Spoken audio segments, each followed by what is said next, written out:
we have got Zenyu versus Mew². Yeah, Zanryo.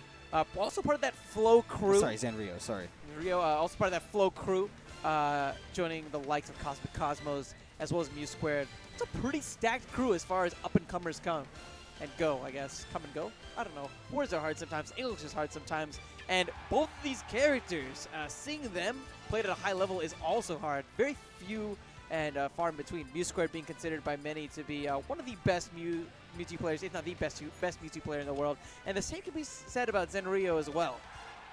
Yeah. Hopefully these are two characters that maybe a lot of people don't know about each other because, you know, as you said, not a lot of people play them well at a national level. And it's definitely fun to see their combos work because there's something new almost every time you watch them. Yeah, I'm looking for a lot of frame traps as well, especially whenever Zan gets one of those up throws at those higher percents, right? You'll notice the way that he's able to punish someone, even if they get the air dodge on point. It's fantastic, but not only is he fantastic, Mew², he's getting so much out of these forward airs so far. Yeah. So two things that Mew² is going to have to watch out for that he does usually that he maybe won't be able to do as much is one of the things he likes to do is throw out the shadow balls a lot, and because Zanryo can reflect them a lot, that'll be a problem for him. And another thing that he has to be careful of is going below the stage, making a very low recovery, because Zanryo can do something, a little something akin to that, and just kind of get him just off, done. Oh yeah, those dares can be super scary from Falco. Mew², his shield gives him pretty on point. He hasn't really been falling for too much of the pressure. Even though the percents are relatively close, I'd say overall it's Mew² that's been getting a lot of these follow-ups, but this is those higher percents. This is when some of those up-throw shenanigans start to come into play. Really big back air there for Zan. He has stage control temporarily. Let's see what he can do with it. Gets the grab, going for the back throw instead here. He probably understands that because Mewtwo's so light and floaty, the up throw might send him a little bit too high to set up for one of those frame traps. Yeah, something that happened about 10-15 seconds ago that I liked is that Mew². Wow. Jab, up tilt, up smash. Mew², you are brilliant. Oh my goodness. Mew² is absolutely just phenomenal at finding those kills off the top, whether it's a grab or an up smash. But it doesn't take much. It doesn't take much. Zan planting a very well-spaced back air. Doesn't even need to corner Mew² there. Really making the most of it. That's going to be something that Mew² is going to be spacing around going into this next stock. Yeah. Another thing that Mew² is going to have a problem with is some of his aerial combos, not necessarily because of the character, but because Zanryo is so good at placing his spot dodges and air dodges. Yeah, he is really on point whenever it comes to those defensive maneuvers. Wow, just short of connecting with that forward smash. Those down tilts from Mew² have done such a great job throughout this set, stuffing out Zanryo. And not only that, those back airs have been excellent. You notice the way that he was able to alleviate pressure from the ledge by coming in with that bair to go ahead and get at maximum coverage. So Mew² tried to cover options with that up smash. Maybe if he knew that he would jump away or just fall down, he could cover it. But he forgot maybe that Zanryo and Falco's jump is the highest in the game and by a long shot. Again! Wow! That confirm is just so decisive, and it's going to be proving to be a really tricky point for Zan, especially whenever he's at one of those lower, whenever he has Mew² at one of those lower percents. Because at the higher percents, he can do a good job of spacing out bears and options like that. But I think his go-to whenever it comes to record percentage in the early to mid game is going to be a lot closer to face. Yeah. And that's exactly where Mew² wants. He wants to be able to use options like that jab into that up tilt, into that up smash. Yeah. And something that was working out for him really well, obviously that up smash netting him both of his kills. And that was on Final Destination that has a relatively high ceiling from the bottom. And, you know, Zanryo, now he's thinking, maybe Falco can't do it. I'm going to get all the tier help I can get. Yeah, no bird this time, instead opting for that Sheik. But Mew² is very well versed on this matchup as well. I think he's been able to take sets from Denti, and potentially Karna as well. He has. He has taken one set from Karna and I believe 2 from Denti, if I'm not mistaken.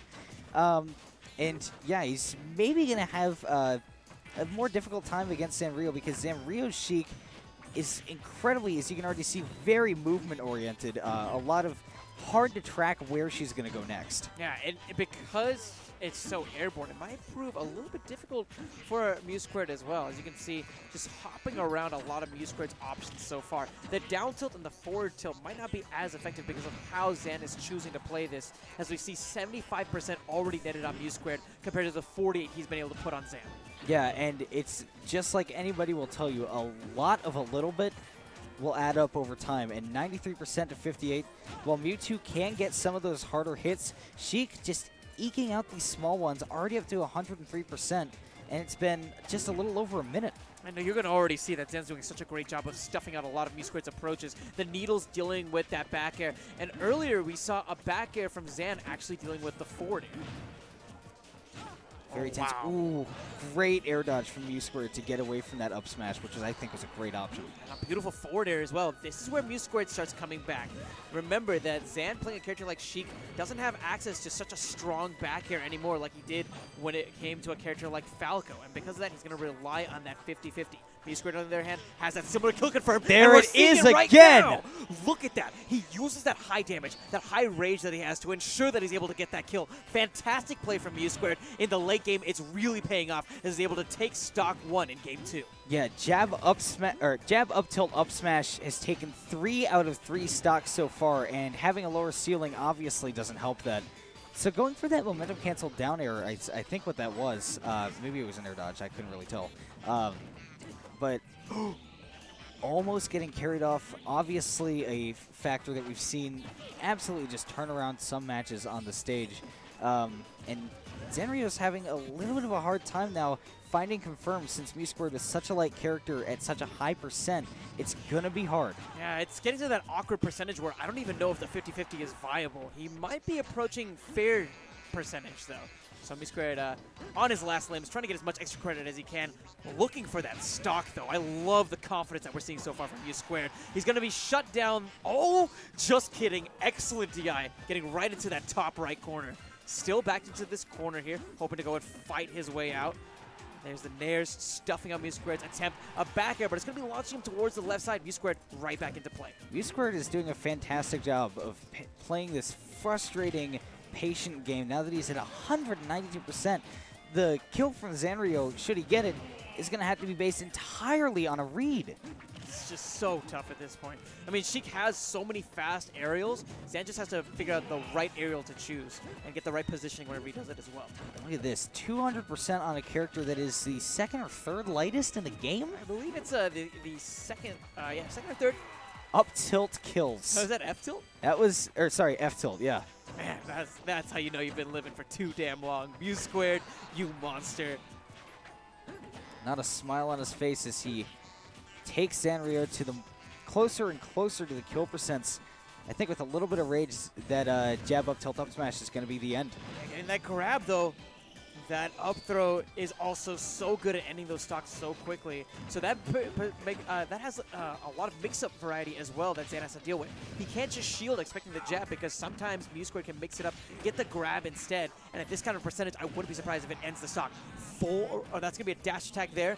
Zan backed into this corner. He's hoping to fight his way out. He knows that if he can just get maybe one of these grabs, maybe some of these fair sequences, he can maybe get back into this game. But he has to figure out a way to end these stocks. Oh. Can't get caught throwing out something on shield, obviously, against a character like Mewtwo that has such a solid kill throw from anywhere on the stage. You're going to get punished with a very hard shield grab, and that's the set. That's the set. And it came down to that late game, right? We saw some great domination from Zan in the early game in game 2. But the fact that Mew² is able to end stocks in the early triple digits and Zan didn't get his first stock until 200%, I mean, that just goes miles. That goes miles. Even if Zan had that same early game presence in the second stock, would he be able to capitalize on that 50-50 setup? I don't think he would have. I don't think he would have.